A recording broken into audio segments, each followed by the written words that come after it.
Like that word. May the Lord be with us this morning. Yes. May he guide our steps. The title of my talk this morning is, Are We Missing Blessings? I'd like you to be thinking about your life, your days, your evenings, your trips.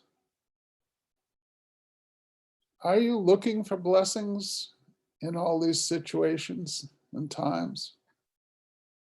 We should be, because I'll tell you, the world is not full of blessings.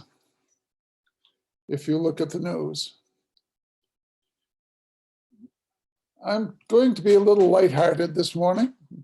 Some of my things are created. Some come from the scriptures.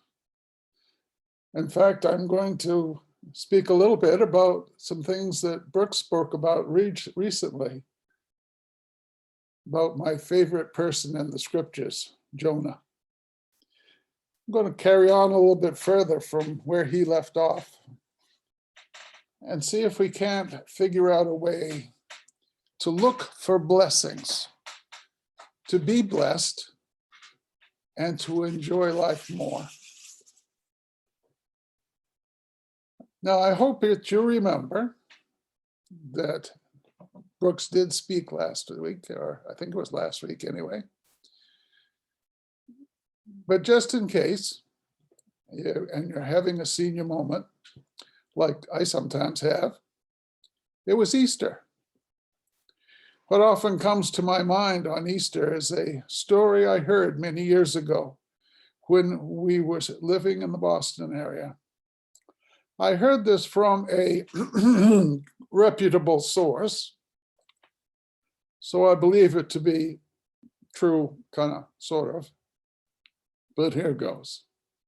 A reporter was assigned to go to Marblehead, Massachusetts to cover the Easter sunrise service in this shore village. Fortunately, this reporter arrived well before sunrise. Why fortunately? Well, the town gets so full of out-of-towners that there is no place to park a car.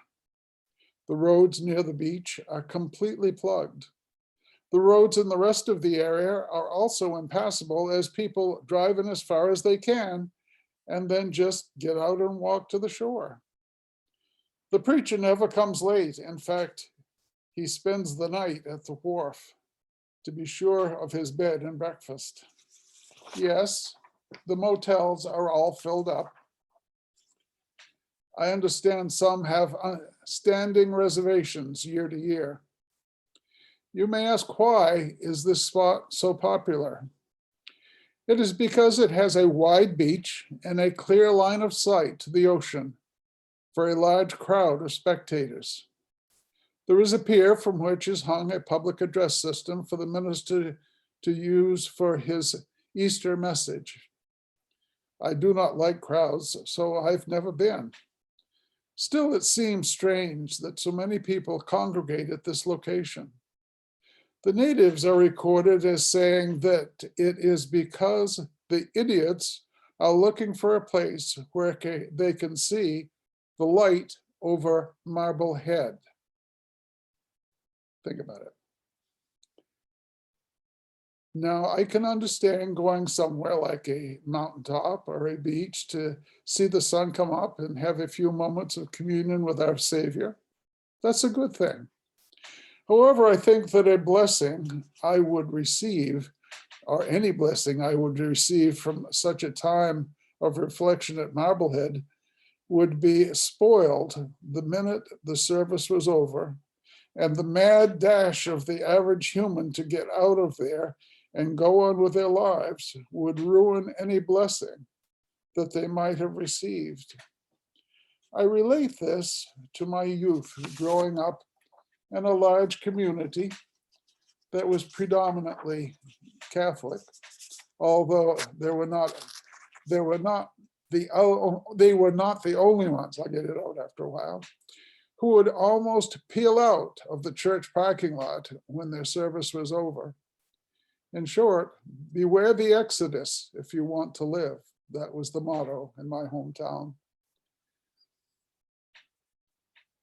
We'll talk more about that story here in a little bit. Our next example, journey with Martha and I, as we went through Norfolk the next day and were entertained by hundreds, if not 1,000, plastic Easter eggs sitting on metal wires stuck in the lawns along the road. I hope they had a large crew to place them, as it must have been a large job. Now, it was somewhat attractive to see, but I didn't get a spiritual blessing from it. In fact, my thoughts were along the line of, why spend all that time on it? Maybe I'm a heathen. Another example comes from last Sabbath, where Elder Brooks talked about my favorite character in the scriptures, Jonah. I call him the reluctant missionary. He knew what God wanted. He knew that he had to do it. But yet it took him a while to eventually perform the task given him. That task, preach to the people of Nineveh, those sinners. Why should I have to do that, he says. So he rebelled to the point that he totally missed the blessing he could have enjoyed with those human beings that were saved because of his missionary work. He offered them longer life and the opportunity for their salvation, which is a good thing. Instead, he chose a path that led him to become a miserable person as a result. In the end, he reminds me of a little child who throws a temper tantrum and breaks all his toys in a fit of rage. The life of Jonah ended on a sour note at best. And the little boy with his toys, well, if they're broken, you can't play with them again. He was probably a little upset too. I'll give you one more example, and then we'll talk about the possible alternatives. Remember in the scriptures, Balaam? I need my Bible there. You remember Balaam, him and his donkey? Thank you. The story is told in Numbers, starting in chapter 22. I'm going to open my Bible here.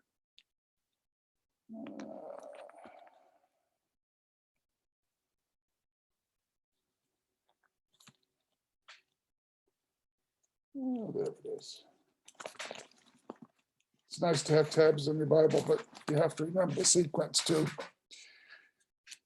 Numbers chapter 22 says, as soon as I get there, I'm not as fast as Matt, but I did have a bookmark in there. We're going to be reading chapter 22, where we'll begin with verse 22, and we'll go through 32.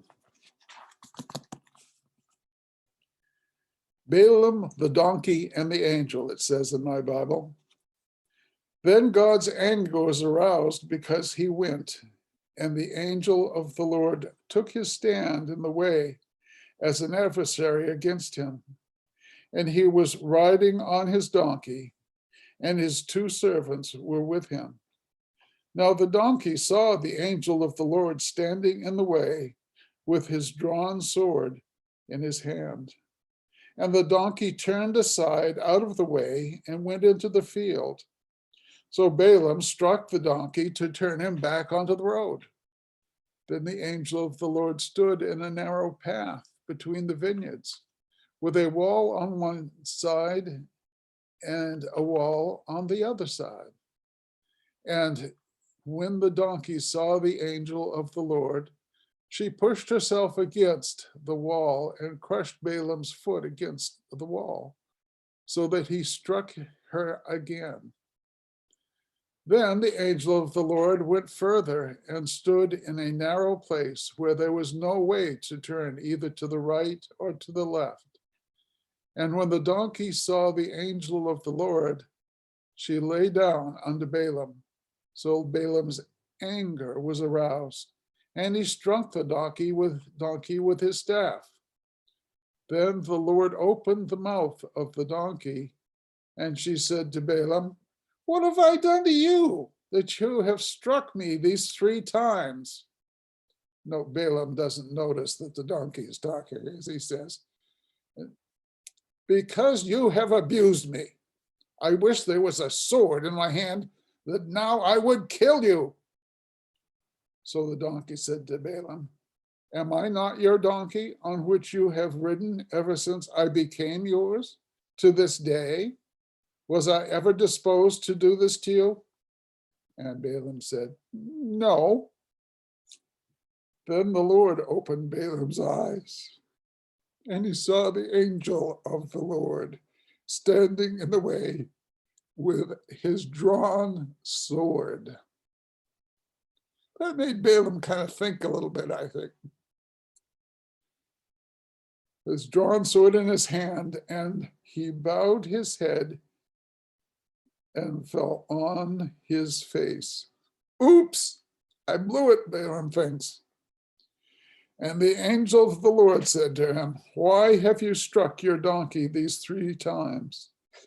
Behold, I have come out to stand against you, because your way is perverse before me," the angel of the Lord. "The donkey saw me and turned aside from me these 3 times.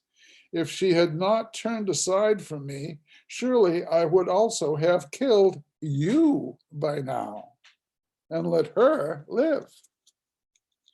Oops. Then he took up his oracle and said, "The utterance of Balaam, the son of Beor, the utterance,"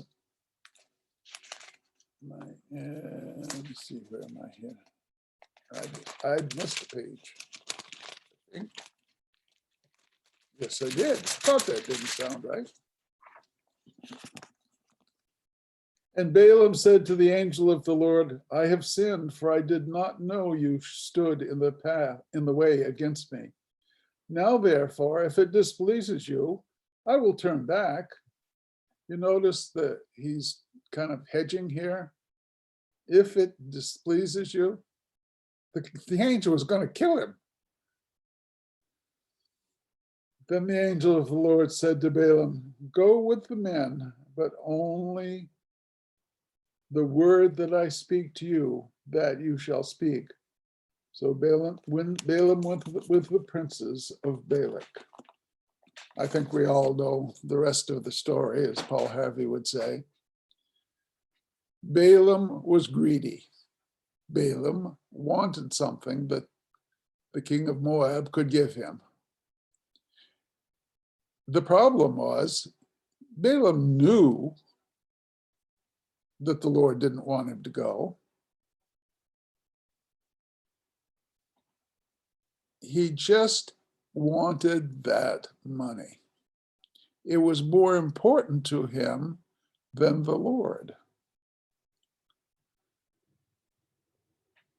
Now let's look closely at what we missed in these examples and what we could have done better.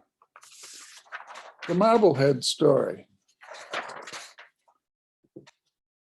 The stories I've related to you this morning have a similar theme.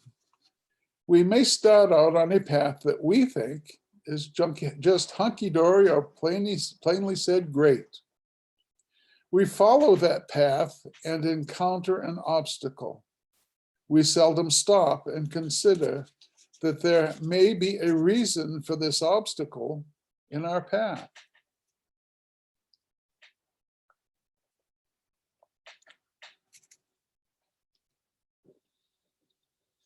So we press on thinking all is well, when in reality, we are on a dangerous route. We have the light over Marblehead syndrome. We go to spend a peaceful day near the ocean, never thinking that the weather forecast is for thunderstorms, or that we won't be able to get out of the parking jam until midnight. The result is not a day in the sun with the Lord. It is the most stressful trip we have ever made. So instead, we should have checked the weather and left the car a mile away where we could get out after a nice walk. Then both us and the Lord would be happy. How about the Easter eggs? When we see them on the roadside, we should concentrate on the gift that has been handed us to see the work that has been extended to make the day a little brighter for all who pass by.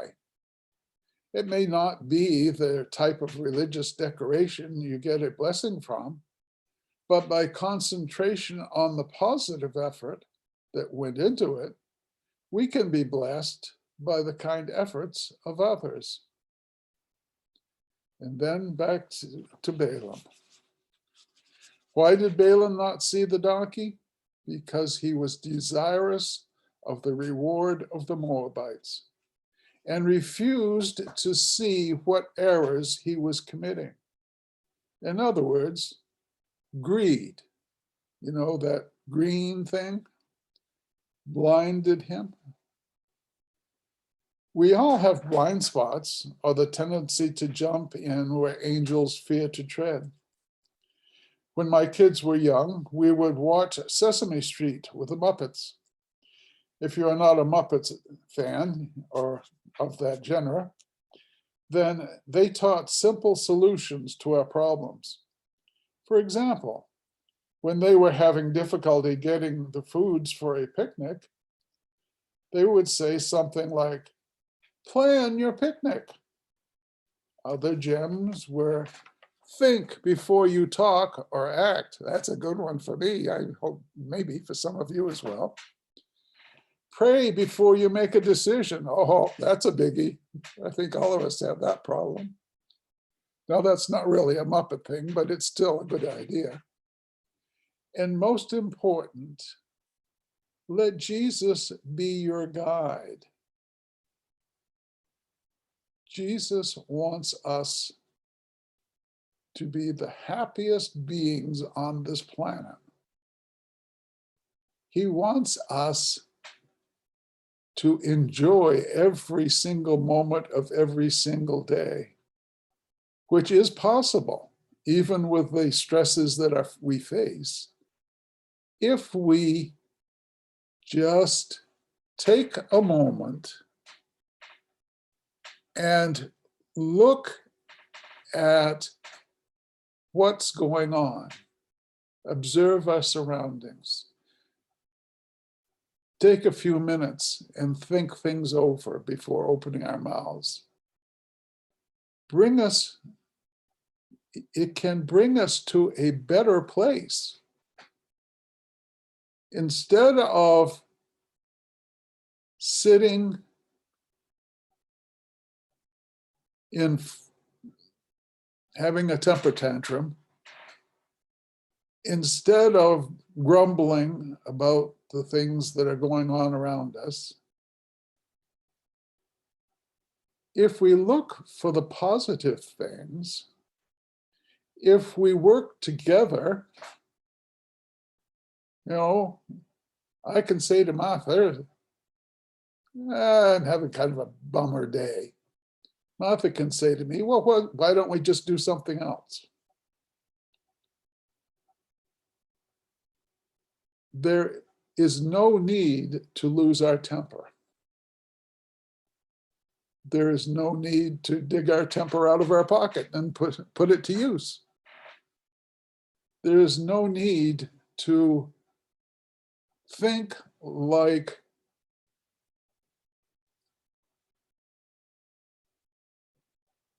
Jonah, that Woe, despair, and agony on me, deep, dark depression, excessive misery.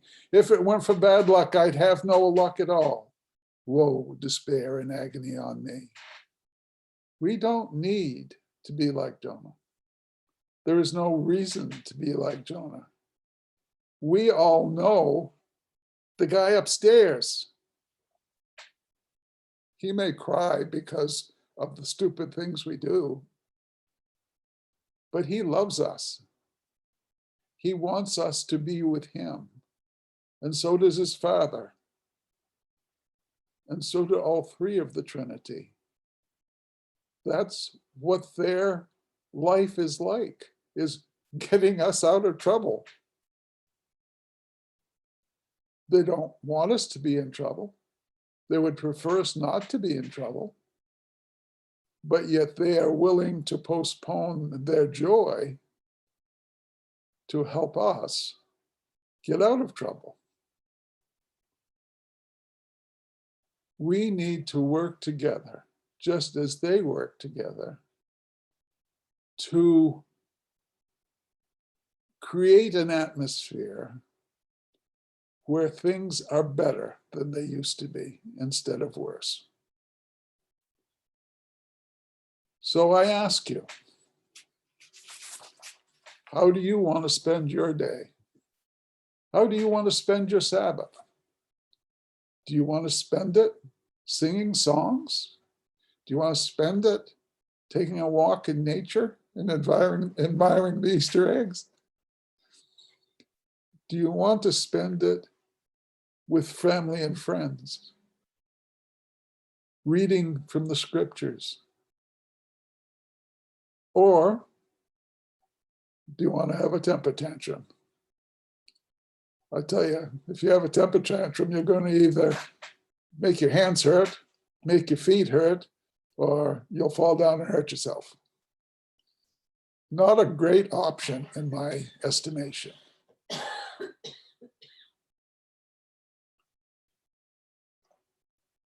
Think about things before you open your mouth, before you take action. Think about what would Jesus do in this situation. We are the children of God. Don't you think it's about time we start depending upon him? Our closing song is from the hymnal 289. I hope that we can sing it together and have a good time singing. Know this, I've got a few minutes left, but I'll let you have them. It's a present from me. Happy Sabbath, everybody. Brother Scott? Yes, sir. Louis is the one that preached that sermon about Jonah. Oh, well, see. And if I took